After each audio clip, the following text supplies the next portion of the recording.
Hello, friends. I'm Kathy Fay, Executive Director of the Boston Early Music Festival, or BEMF.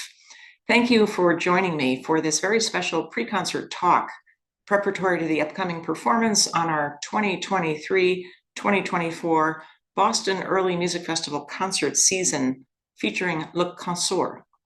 Before I introduce our guests, Le Consort's harpsichordist and co-founder, Justin Taylor, and Le Consort's cellist, Hanna Salzenstein, let me just say that all of us at BEMF are thrilled to be presenting the debut of Le Consort in a program titled A Journey Through Barqoue Europe, music of Bach, Vivaldi, Corelli, Purcell, Rameau, and others. Le Consort was founded in 2016 and comprises 4 young musicians, 2 violinists, 1 cellist, and 1 harpsichord player. Their performances have won accolades around the world for their dynamic and sensual virtuosity. Hailed by the BBC Music magazine for their ravishing, exhilarating, and uniquely beautiful performances, Le Consort's BEMF debut takes place on Friday, February 23rd, 2024, at 8 p.m. at First Church, Cambridge Congregational, located in Harvard Square. For this highly anticipated BEMF debut, Le Consort will lead us through a whirlwind tour of Italy, England, Germany, and France, illustrating the immense expressive range and creativity of Bach, Vivaldi, Corelli, Purcell, Rameau, and others. The program also features 2 magnificent settings of La Folia, the era's most recognizable melody and one which still resonates today. Tickets for the Boston performance by Le Consort can be purchased online by visiting the BEMF website at BEMF.org or by calling the BEMF office at 617-661-1812. For those unable to attend our in-person performance on Friday, February 23rd, virtual tickets are on sale as well. Our virtual presentation premieres on Friday, March 8th at 8 p.m. and will be available for a 2-week period from Friday, March 8th through Friday, March 22nd. And now, before I disappear from the screen, it is my pleasure to introduce Justin Taylor and Hanna Salzenstein, who will talk a bit about the ensemble and their inspiration for this program. Thank you, Justin and Hanna, and my thanks to all of you for watching this pre-concert talk. I look forward to seeing you at the concert on Friday, February 23rd. Hi, everyone, and thank you so much, Kathy, for your wonderful introduction. We are now today with Hanna and my name is Justin, and we are so happy to be able to speak about the program we will perform in the Boston Early Music Festival next week. Maybe I will just start with how I started harpsichord, because often people tell me that, but how did you manage to begin harpsichord? Because it's not that common instrument. I started with piano when I was about 6 or 7 years old. And then I was quite lucky because I discovered true harpsichord when I was 8 or 9. And I just immediately fell in love with the sound of this instrument. You can see one behind me. It's my practice harpsichord. And so I started very, very early harpsichord when I was 9 in Angers, my hometown. Maybe you have noticed I have not this perfect American accent that my name maybe would let you imagine. Actually, my father grew up in the States, but I grew up in Angers, in France, and spoke, I guess, too much French and not enough English. Yeah, so much looking forward to come with Hanna and the band in the States and in Boston. Wow. So hi everyone, I'm Hanna, and I play the cello, and I started playing the cello when I was 4 years old, and then I started the Baroque cello in 2016. After my studies in Paris Conservatoire. That's where I met Justin, that's where I met Sophie and Théotime. So Théotime and Sophie are the violinists of the groups. They both play the violin, because in this ensemble there are 2 violins, one the harpsichord and me for the in the cello. So I forgot my own instrument. So so Justin, do you want to say about the beginnings of the ensemble? Oh yeah, sure. And what Anna says about playing also modern instruments is quite important, because we all in the group also play or have played modern instruments. So Anna on the modern cello, and Teotim, Sophie, and Augusta, who will be our violinist for this concert, because Teotim is waiting his second child, so he won't be able to join us, and I with the piano. So we have like an approach of chamber music, even Baroque chamber music, as a, maybe we say often, a modern quartet, because our ensemble, Le Consort, we created it in 2015, so now 8 years ago, and we did now maybe hundreds of concerts and 6 recordings. So it's been a while, and we are mostly focusing on the trio sonata repertoire, which is a bit, we love to say it's a bit like the string quartet in the classical and romantic period, and because the trio sonata in the Baroque period was one of the most important chamber music genre. I mean, Johann Sebastian Bach, Antonio Vivaldi, Henry Purcell, François Couperin, Handel, they all wrote some trio sonata. So we have like among the beautifulest repertoire just for the 4 of us. So it's a real pleasure. And maybe Anna, you can explain why we say trio sonata, but we are 4 to play. So we say trio sonata because there are 3 different voices, 3 different parts. There are 2 violin parts and 1 continuo part played by Justin and me. And so this is very specific to the trio sonata form and genre. So that's why we say it's a bit like a string quartet, because it's very defined role. The voices, different voices are really like always the same, and then there are a lot of different pieces that were written. And our first instrumental recording was called Opus 1, and it's with pieces by Corelli and Dandrieux. So in all our instrumental and all our projects, we try always to find some unknown composers and to really play them and show the public how much it's important for these composers to be heard now, because they were forgotten by all the years and all the centuries. And so Dandrieux, we will play a sonata by Dandrieux in Boston, a sonata in G minor sonata that we've played since our very first concerts. And this is very important aspect of our different projects, to always find unknown composers and to put them in perspective with very known composers like Corelli or Vivaldi. So it was the same for the second instrumental project with Reali, and we will also play Reali in Boston. So you will hear all about those unknown and those very known composers. And it's in Baroque music. There are so much to do and so much things to rediscover. So many composers and pieces to rediscover, and it's very it's very important and passionate aspect of our research.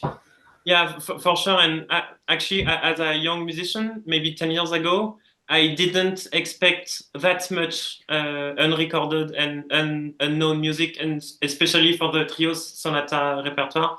As we keep saying with Anna, it's one of the most important Baroque genre, and it's maybe also one of the most neglected by the players. Of course, a lot of operas and tragedy comique in France and masque in England have been rediscovered by I don't know, Gustave Leonhardt, Bill Christie, John Eliot Gardiner. I mean, all those huge musicians who started in the 60s, 70s to rediscover this Baroque repertoire and to bring it back to the audience. But I think a lot of larger ensembles like Les Arts Florissants and all these very well-known orchestras, they mostly focused on orchestral and operatical works, and maybe a bit less on the chamber music.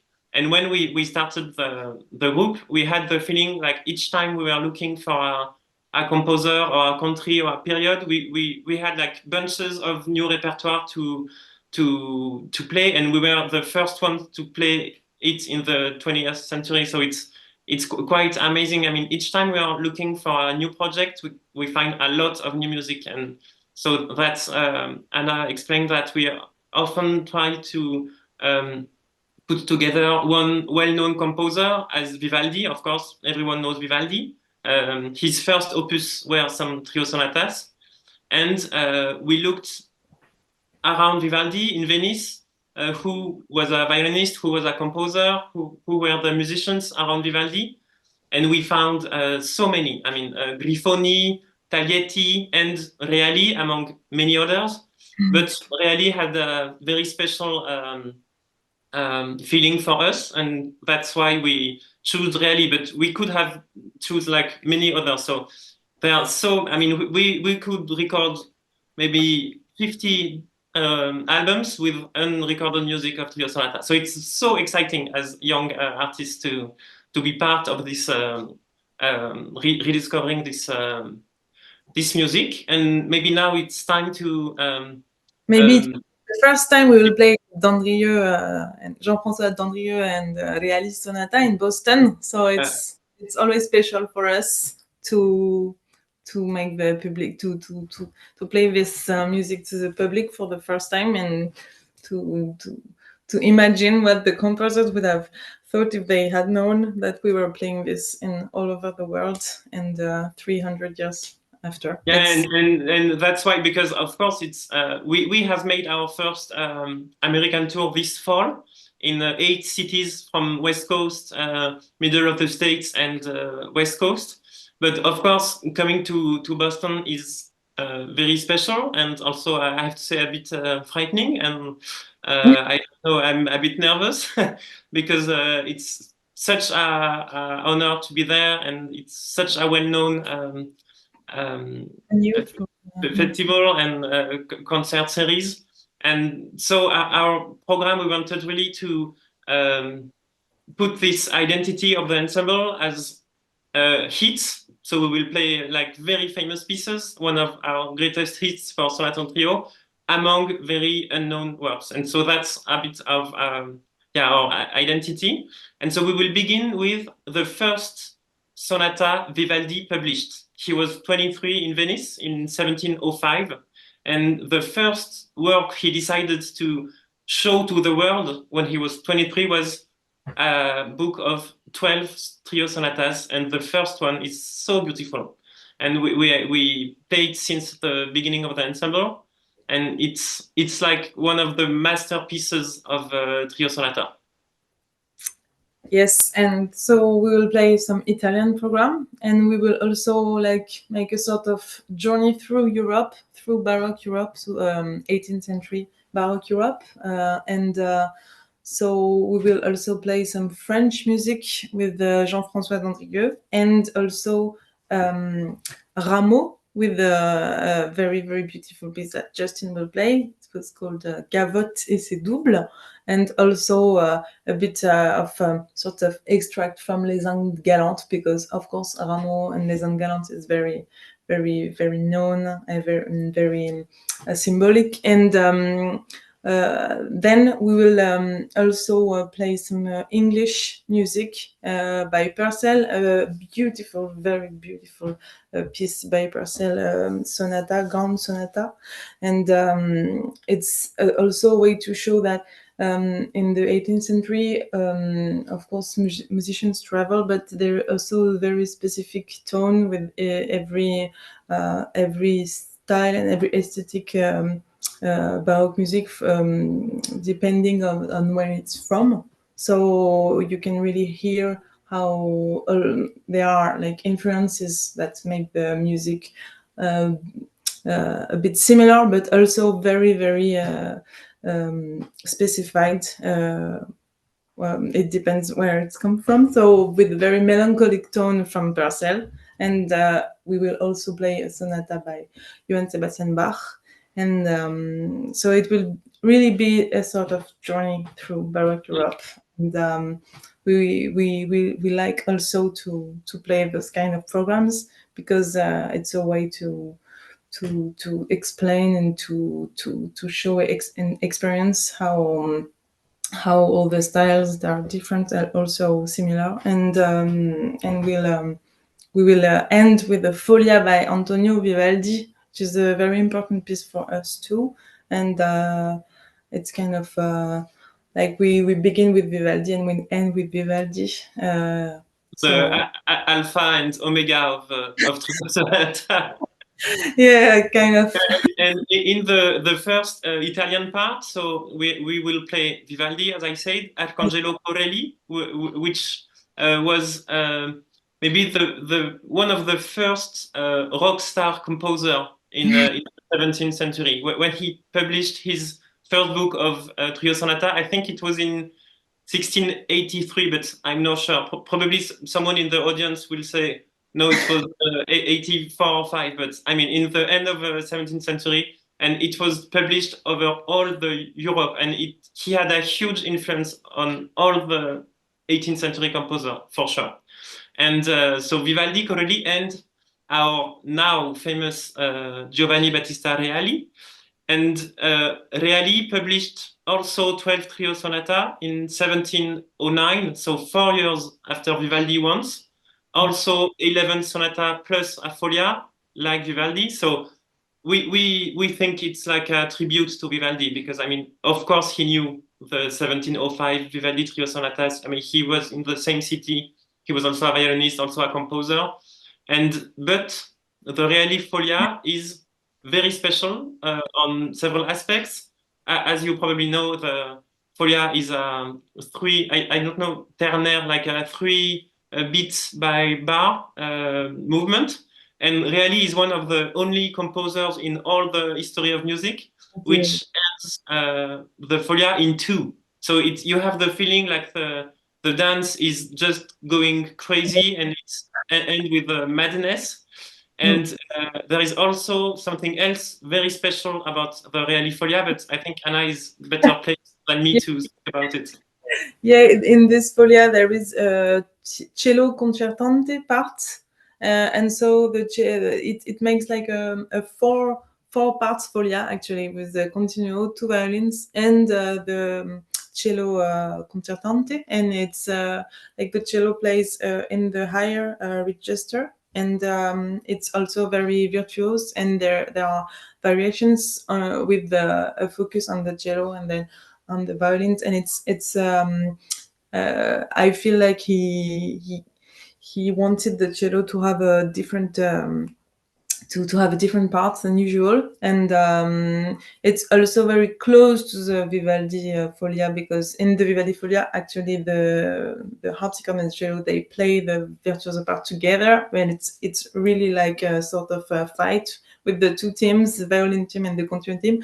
But then we can find in the Reali folia, it's really different. It's very poetic. It's a very poetic, like the slow parts. They have a very particular and personal tone, and it's not the same that the Vivaldi folia. It's really another kind of writing, but of course it's very close because it's also folia. It's also a trio sonata opus, but it's very interesting to put the 2 composers. Yeah, and Hanna like sets fire to the stage. I think it's English. I'm not sure, but yeah, it will end the first part of the concert, and it's such a cheerful piece. I mean, it's wonderful.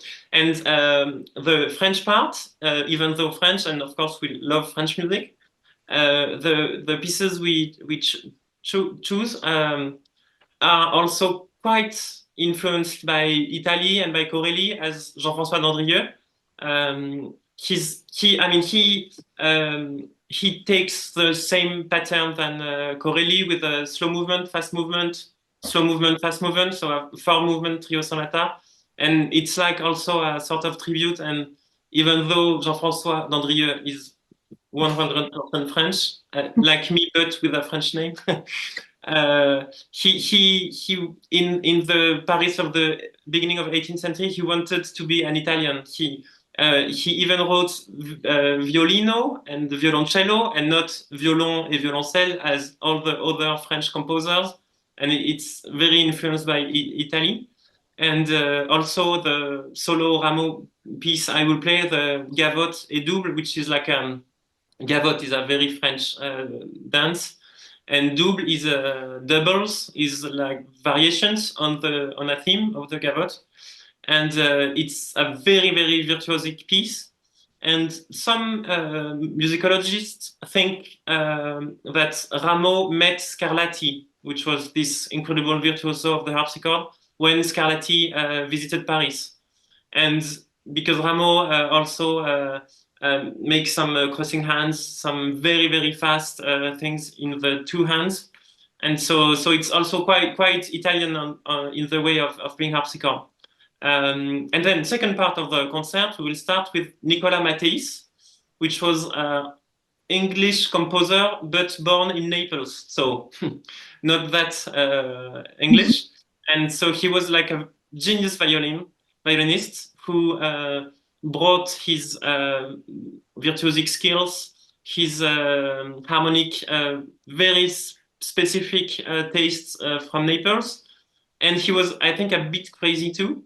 But we will play a very, very enjoyable, slow sarabanda amorosa. I mean, it's all in the title, you know. And it's a very, very, very beautiful piece. And then Purcell, which is maybe our true English man of the evening. But Anna spoke. Purcell is like this piece by Purcell is maybe the less influenced by Italian writing. Yeah, it sets. I mean, with Anna, we play exactly the same 8 notes all the piece, and it's like an 8 or 9 minute piece. So it's based on a ground bass. And the two violins on the top make so beautiful harmonies and variation. It's a heartbreaking piece, truly. Yeah, really. And then of course Johann Sebastian Bach. We couldn't have not played Bach, but also in a very Italian way with a trio sonata. Guess it. 4 movements, slow, fast, very like Corelli. And we'll play just a short piece, which is one of my favorite harpsichord pieces. When Bach was a young composer in his 20s, he discovered the Estro Armonico of Vivaldi, also a huge success over all Europe, and he decided to transcribe for solo harpsichord some of the best, beautifulest violin concertos Vivaldi wrote, and Marcello and all these Venetian composer. And I love this piece also because, you know, often, of course, not the Boston audience, but people who just know the harpsichord from a bit far away, they think like it's ugly instrument, basically. And I'm very enthusiastic about defending the singing, the resonance, the sensitivity of harpsichord. And in this piece, I'm sure if you don't like harpsichord, you will like it after, because it's so a beautiful piece. And we will end the concert with the Vivaldi Folia, which is like the answers to the Reali Folia. So it's like a duet of folias. And even though there is not a concertante cello, but it's very concertante though. For both of us. Both of us. It's really, I mean, it's just showing all the affects you can put in Baroque music, the deepness, when you feel very, very sad, very depressed, and then joy and sun and enthusiasm. And I mean, it's all you can say with the music. And so we just love this piece. it brings a lot of energy through the piece, and then we set the stage on fire for the second time. So people coming to listen to us, they be protected.